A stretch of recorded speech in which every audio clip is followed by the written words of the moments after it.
أشهد أن لا إله إلا الله.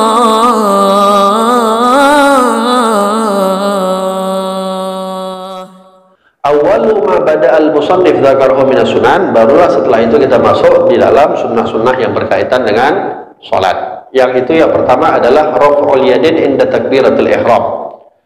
Sunnah pertama ketika masuk ke dalam salat adalah mengangkat tangan ketika takbiratul ihram. Takbiratul ihram sendiri itu adalah hukumnya fardu, rukun. Namun yang disebut takbiratul ihram itu bukan mengangkat tangannya, namun ucapan Allahu Akbar. Itu takbiratul ihram, ucapan Allahu Akbar. Mengangkat tangannya itu sendiri adalah hukumnya sunnah. Walihada kita heran, kok ada orang berani nyalah-nyalahin sampai bilang orang sesat gara-gara berbeda cara ngangkat tangan. Padahal itu sunnah, yang kalau nggak diangkat pun tetap sah sholatnya. Cuman karena itulah orang, karena minimnya pengetahuan, minimnya ilmu, mudah menyalahkan orang yang tidak sepemahaman atau tidak sependapat sama dia. Apa yang dinampak sama dia nggak sama dengan apa yang dia lakukan, salah, sesat.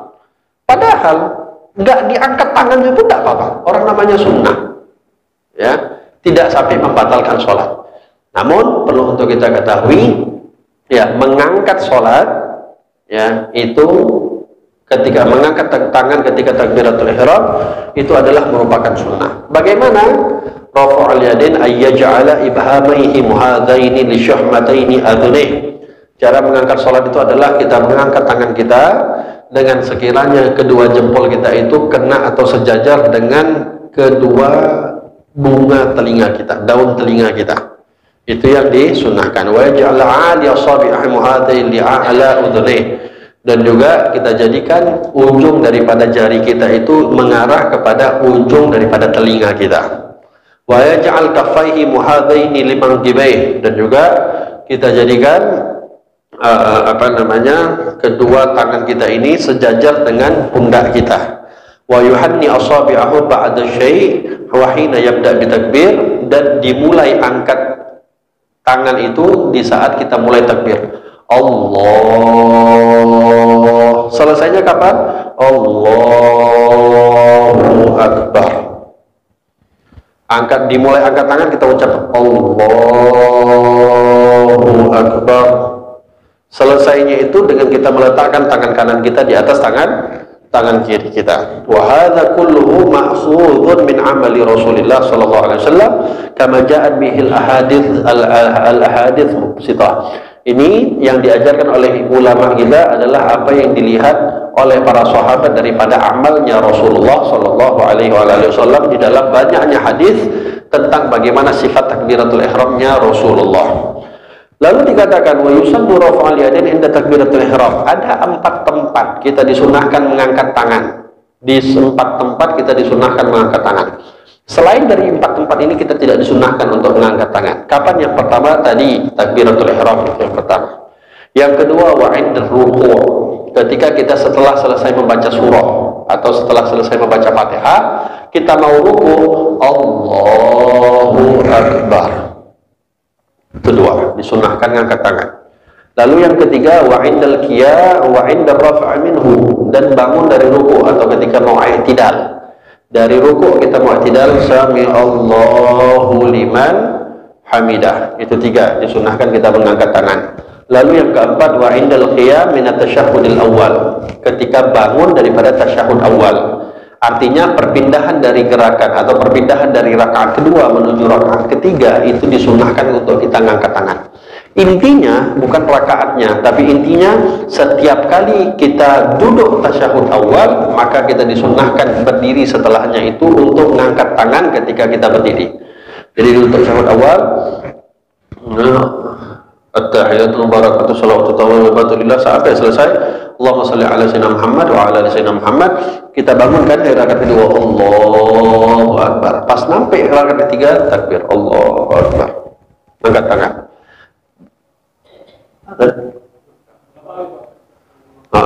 Dari rakaat pertama sampai rakaat kedua tidak disunahkan. Ya, pokoknya intinya gini. Kalau setelah kita berdiri sebelumnya kita duduk tasyahud, ya, maka disunnahkan untuk kita ngangkat tangan. Terkadang bisa jadi kita sampai 2 kali ngangkat tangan, bahkan mungkin 3 kali. Kapan? Ketika misalnya kita masbuk, sholat masbuk, sholat maghrib misalnya. Ketika kita sampai sholat maghrib, itu kita berada di rakaat kedua. Imam waktu itu sudah berada di rakaat kedua, posisinya misalnya sedang sujud. Kita masuk, kita langsung ikut sujud sama imam. Akhirnya imam kan karena dia di rakaat kedua sholat maghrib, dia duduk tasyahud awal. Kita yang sebagai masbuk ikut duduk tasyahud awal. Oke. Imam bangun, kita kan seharusnya itu kan nggak termasuk rakaat pertama, walaupun rakaat pertama pun belum dihitung. Tapi karena kita duduk tasyahud awal, kita bangun tetap. Karena kita habis duduk tasyahud awal, angkat takbir Allahu Akbar. Dah, imam masuk rakaat ketiga, kita baru rakaat pertama. Imam akhirnya duduk tasyahud akhir, kita duduk tasyahud, kita belum, masih rakaat pertama, harusnya nggak ada tasyahud awal. Tapi karena harus ikut imam, jadi harus ikut. Duduk lagi kita, imam salam, kita bangun, karena kita habis duduk, Allahu Akbar. Udah berapa? Rakaat pertama. Lalu kita duduk lagi di rakaat kedua tasyahud awal untuk kita sendiri. Duduk lagi kita, bangun, Allahu Akbar. Sampai yang ketiga kita tasyahud akhir, Assalamualaikum, Assalamualaikum. 3 kali kita sholat, 3 kali kita bangun, 3 kali kita takbiratul ihram. Ketiga kali kita takbir dan kita mengangkat tangan kita. Intinya tadi saya katakan, setiap kali kita bangun dari setelah kita duduk tasyahud, baik haknya kita nggak sesuai dengan rakaat kita sekalipun, maka itu disunahkan untuk kita ngangkat tangan. 4 tempat kita disunahkan untuk ngangkat tangan. Berarti tadi saya katakan, kalau habis sujud langsung bangun, nggak ada duduk tasyahud, maka tidak disunahkan ngangkat tangan. Berarti 4 tempat, ya. Fahadihi arba'atun mawadhi' yusannu fiha raf'ul yadin faqat. Thumma ba'da dzalika yaqra'u al-istiftah. Setelah itu disunnahkan untuk kita membaca doa al-istiftah, doa iftitah. Doa iftitah sebagaimana yang ma'ruf, Allahu akbar kabira walhamdulillah katsira subhanallahi bukratan wa asila, wajjahtu wajhiya lilladzi fatara samawati wal ardi fa muslimu wa ana minal musyrikin. Ini dibaca dan dikatakan oleh ba'dul ulama, sebagian ulama mengatakan wa yanbaghi an yakuna hadiral qalb indama yaqul wajjahtu wajhiya hatta la yakuna kadziban fi dzalik. Ketika kita membaca wajah wajhiyah, itu jangan main-main. Hendaklah kita hadirkan hati kita ketika kita mengucapkan wajah wajhiyah. Apa maknanya? Aku hadapkan wajahku kepada Engkau, ya Allah. Hadirkan hati kita. Jangan supaya kita nggak dianggap sebagai pendusta, pembohong. Kita bilang wajah wajhiyah, tapi pandangan kita entah kemana-mana. Atau pikiran kita kemana-mana. Padahal kita sedang berbicara kepada Allah Subhanahu wa Ta'ala. Kata Nabi Shallallahu Alaihi Wasallam, Innal musalli munaji rabbah. Orang yang sedang sholat itu hakikatnya dia sedang berbicara dengan Tuhannya, kata Nabi Shallallahu Alaihi Wasallam. Wa yanbaghi hudurul qalbi fi jami'is shalah. Hendaklah hadirkan hati kita di dalam setiap kali semasa kita ada sholat. Fahina nagra, begitu juga ketika kita mengucapkan di dalam ayat Fatihah, Iyyaka na'budu wa iyyaka nasta'in. Hanya kepada Engkau kami menyembah dan hanya kepada Engkau kami memohon. Di sini dikatakan hal nasta'in billah haqqa kama qala Rasulullah SAW li Ibn Abbas idza sta'anta fasta'in billah. Apakah ketika kita mengatakan iyyaka na'budu wa iyyaka nasta'in, itu betul-betul enggak kita mengatakan hanya kepada Engkau kami menyembah, hanya kepada Engkau kami meminta pertolongan? Betul enggak? Cuman ucapan saja, tapi apa cuma hanya sekedar kita mengatakan saja kami tidak meminta pertolongan kepada selain Engkau, namun lebih besar harapan kita atau ketergantungan kita kepada manusia dibandingkan kepada Allah. Padahal Nabi pernah bilang sama Sayyidina Abdullah bin Abbas, idza sta'anta fasta'in billah. Kalau kamu butuh pertolongan, minta pertolongan sama Allah, nggak usah minta sama siapapun, minta sama Allah. Ya. Au annana mu'addiyun, atau cuma kita pandai-pandai ngomong saja. Ini yang kita baca dalam Al-Fatihah, apapun yang kita baca itu ada maknanya, ya. Oleh sebab itu makna daripada khusyuk itu sendiri, sebagian ulama mengatakan paling tidak kita itu dikatakan sholat kita khusyuk kalau kita menyadari apa yang kita baca, kita paham apa yang kita baca, itu sudah dianggap khusyuk. Jangan kita bilang iyyaka na'budu wa iyyaka nasta'in. hanya kepada Engkau kami menyembah, tapi pikiran kita malah kemana-mana, tidak menyembah kepada Allah Subhanahu wa Ta'ala. La ilaha illallah. Wa doa istiftah lahu siyahun katsirah. Dan doa istiftah ini dikatakan ada beberapa macam yang diajarkan, semisal di dalam mazhab Imam Hanafi, fa subhanallahi hina tumsuna wa hina tusbihun, sampai akhir ayat, subhanakallahumma bihamdika wa tabaraka ismuka wa ta'ala jaddika wa la ilaha ghairik. Macam-macam doa istiftah. Lalu dikatakan wa yafutu waktu doa istiftah ila idza syari'al musallif ta'awudz. Kalau misalnya ada orang sholat, habis dia sholat takbir Allahu Akbar, lupa dia baca iftitah, tersebut dia membaca a'udzubillahi minasyaitonirrajim, mau baca Fatihah, maka tidak disunnahkan untuk dia mengulang lagi doa iftitah. Kalau udah masuk doa atau sudah masuk membaca a'udzubillahi minasyaitonirrajim, ta'awudz, maka dianggap orang tersebut udah ketinggalan dan nggak disunnahkan lagi untuk balik membaca doa iftitah. Lanjut saja. Wa syai'i idza maqda waqtuhu la narja' ilaihi gargara. Wa hal yusannu qira'atuhu lil ma'mum idza syari'a liman fi qira'atil Fatihah bil jahriyah aw yusannu istima' ila qira'atil imam? Apakah makmum itu disunnahkan membaca ta'awudz ya ketika imam atau ketika imam sudah membaca surah Fatihah di sholat yang jahar, kayak tadi sholat maghrib, nanti sholat isya. Contoh, imam udah baca Fatihah, kita baru selesai baca doa iftitah. Apakah lebih afdal kita membaca ta'awudz, na'udzubillahi minasyaitonirrajim, atau mendengarkan bacaan imam? Di sini terjadi perbedaan pendapat. Dalam mazhab Imam Syafi'i dikatakan tetap disunnahkan membaca ta'awudz.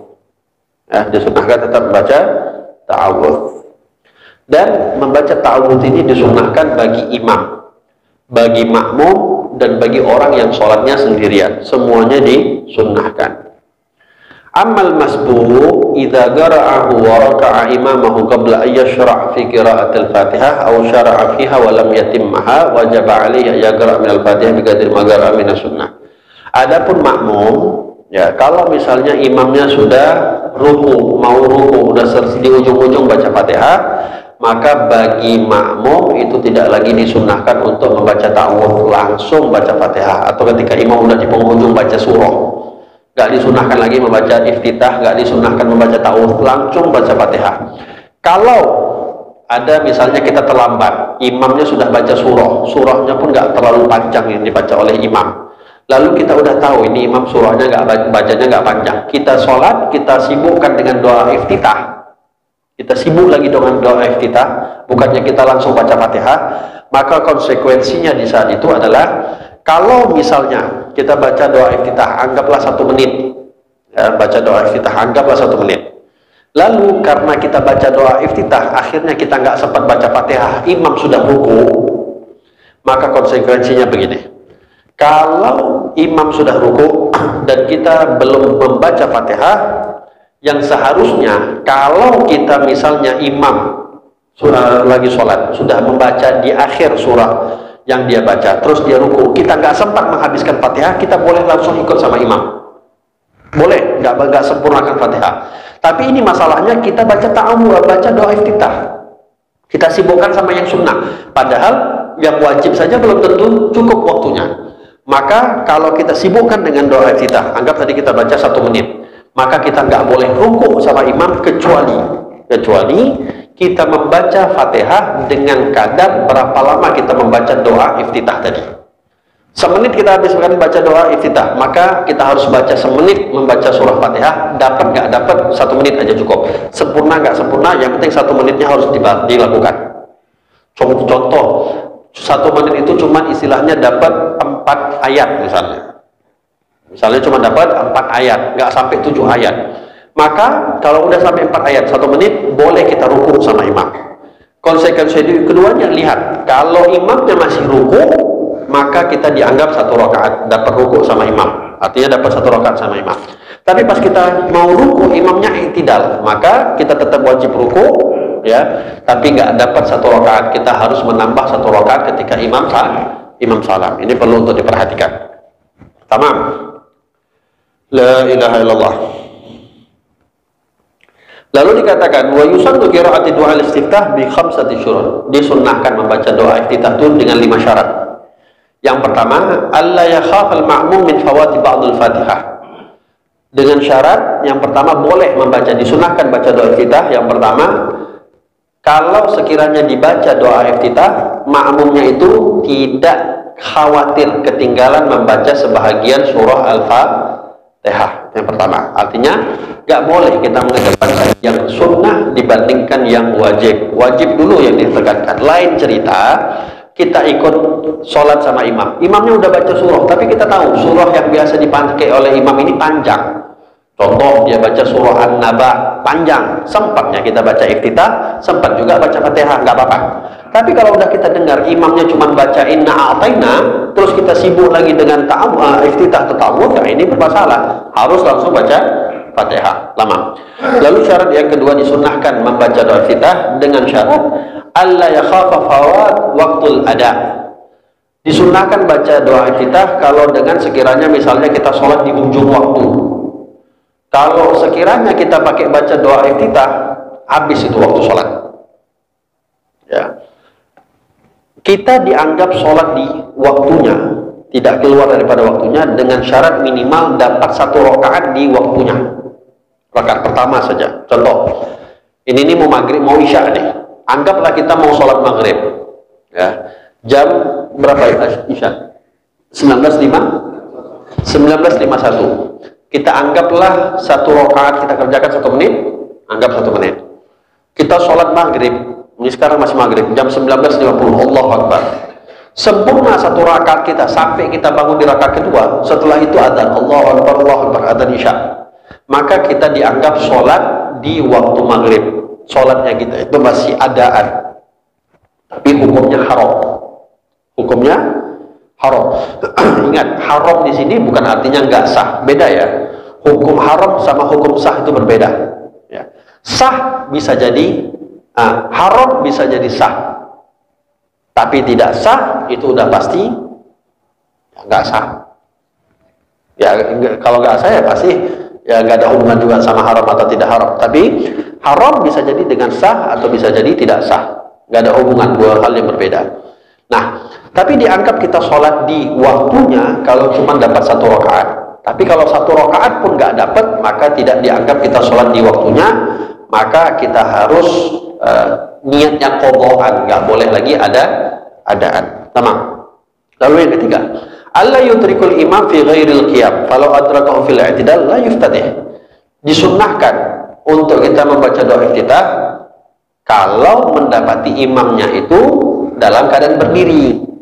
Tapi kalau dalam keadaan ruku, keadaan i'tidal, nggak disunnahkan lagi baca doa iftitah, langsung nurut sama imam. Lalu yang keempat, alla yashra' fi ta'awudz awil qira'ah walau sahwan. Tidak disunnahkan membaca doa iftitah kalau tadi saya katakan sudah membaca ta'awudz atau sudah keduluan, lupa sekalipun membaca, udah duluan dia baca Fatihah, udah baca bismillahirrahmanirrahim, lupa baca doa iftitah, ulang lagi, enggak. Udah ketinggalan, nggak usah diulang-ulang. Lalu yang kelima, alla takuna shalah 'alal janazah. Tidak disunnahkan membaca doa iftitah di saat sholat jenazah. Sholat jenazah itu takbir pertama adalah sholat langsung membaca Fatihah. Tapi ta'awudz sunnah. Membaca a'udzubillahi minasyaitonir rajim itu sunnah sebelum kita membaca Fatihah. Tamam. At-ta'awudz. Wa hal ta'awudz fi kulli rakaat? Apakah kita membaca ta'awudz di setiap rakaat? Atau cukup di rakaat pertama?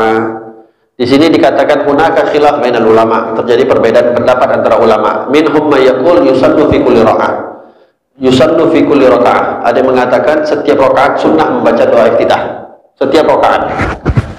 Bi umumil ayat, karena ada dalil Allah mengatakan di dalam Al-Qur'an ayatnya secara umum. Fa idza qara'tal Qur'an fasta'idz billahi minasyaitonir rajim. Kalau kamu membaca ayat suci Al-Quran, maka hendaklah engkau ista'iz, berlindung daripada godaan syaitan yang terkutuk. Berlindung kepada Allah daripada godaan syaitan yang terkutuk. Di sini ulama mengatakan berarti setiap rakaat, karena kan setiap rakaat kita baca Al-Quran, Al-Fatihah baca ayat Al-Quran. Al-Fatihah itu ayat Al-Quran, maka disunahkan setiap rakaat. Namun sebahagian pendapat lagi mengatakan cukup di rakaat pertama saja. Di rakaat pertama saja ketika ingin membaca Fatihah, di saat itu saja kita disunahkan membaca ta'awudz. Bagi seorang imam, makruh mengucapkan ketika sholat jahar, membesarkan suaranya ketika membaca ta'awudz. Makruh, tidak disunahkan. Ta'awudz itu cukup sir. Bismillahirrahmanirrahim. Bismillahirrahmanirrahim yang dibesarkan. Tamam. Lalu ini kira-kira ada pertanyaan kalau salah ya. Nanti minggu depan aja lah pertanyaan-pertanyaan. Disunnahkan at-ta'min, mengucapkan amin. Mengucapkan amin itu adalah hukumnya sunnah. Ya. Dan disunnahkan untuk kita berdiam beberapa saat ketika sedang kita sholat. Diam beberapa saat ketika sedang sholat. Ada beberapa tempat kita disunahkan untuk diam. Yang pertama, artinya kasih diam di sini maksudnya kasih jeda. Yang pertama itu antara ketika kita takbiratul ihram dan sebelum membaca doa iftitah. Allahu Akbar. Jangan langsung Allahu Akbar kabira langsung dibaca, enggak. Allahu Akbar dengan kadar tumakninah membaca subhanallah. Allahu Akbar. Allahu Akbar kabira walhamdulillahi katsira. Ada jeda. Dan yang kedua, setelah selesai membaca doa iftitah, sebelum membaca ta'awudz, a'udzubillah. A'udzubillahi minasyaitonir rajim. Ada kasih jeda, enggak langsung dibaca. Lalu yang berikutnya antara ta'awudz sama mengucapkan bacaan Fatihah. A'udzubillahi minasyaitonir rajim. Diam dulu. Bismillahirrahmanirrahim. Alhamdulillahirabbil alamin. Bismillah sama Al-Fatihahnya enggak ada jeda, langsung baca. Enggak perlu dijedakan karena bismillah ini merupakan ayat daripada surah Al-Fatihah. Lalu yang berikutnya antara Al-Fatihah dengan amin. Antara Al-Fatihah sama amin. Waladhdallin. Diam dulu sebentar. Amin. Ini banyak fungsinya untuk supaya imam itu ngangkat nafas sebentar. Karena ada fadilah yang cukup luar biasa kalau imam dan makmum itu bisa mengucapkan amin bersama-sama berbarengan. Kata Nabi SAW, kalau antara imam dan makmum mengucapkan amin secara bersamaan, serentak, maka Allah akan mengampuni dosa-dosa orang yang sholat tersebut. Caranya gimana? Kalau kita belum imam bilang waladhdallin, udah amin duluan, ya gimana mau serentak? Imam ini baca ghairil maghdubi alaihim waladhdallin, kasihlah jeda sedikit untuk si imam bernafas. Waladhdallin, tenang sebentar. Amin, baru serentak. Ini kadang-kadang waladhdallin amin di belakang. Orang nggak dikasih kesempatan. Kapan kita mau serentak sama imam? Akhirnya nggak dapat fadilah mengucapkan amin secara berjamaah, secara bersamaan. Oleh sebab itu ada jeda sedikit saja, sejedanya sedikit. Waladhdallin, tenang sebentar, baru sama-sama antara imam dan makmum mengucapkan amin. Nah, antara amin dengan surah bagi imam itu disunnahkan untuk memperpanjang sedikit. Khususnya di saat membaca sholat, di saat sholat yang suaranya dibesarkan, itu disunnahkan untuk memperpanjang sedikit. Antara amin dengan membaca surah tidak disunnahkan untuk langsung baca surah. Jadi waladhdallin amin. Kasih jeda sedikit. Dengan kadar apa? Kasih kesempatan untuk makmum membaca surah Fatihah. Jadi ketika imam membaca surah, makmum sudah selesai membaca Fatihah, makmum bisa menyimak bacaan surahnya imam. Tapi kalau langsung kita baca, nanti makmumnya, imamnya baca surah, makmumnya sedang baca Fatihah, kalaulah imamnya ada keliru membaca surah, makmumnya nggak bisa menegur. Kenapa? Orang sedang baca Fatihah mau negur orang lain nggak mungkin. Ini diantara sunnah-sunnah dan nanti insya Allah akan kita lanjutkan pada pertemuan berikutnya. Wallahu a'lam bishawab.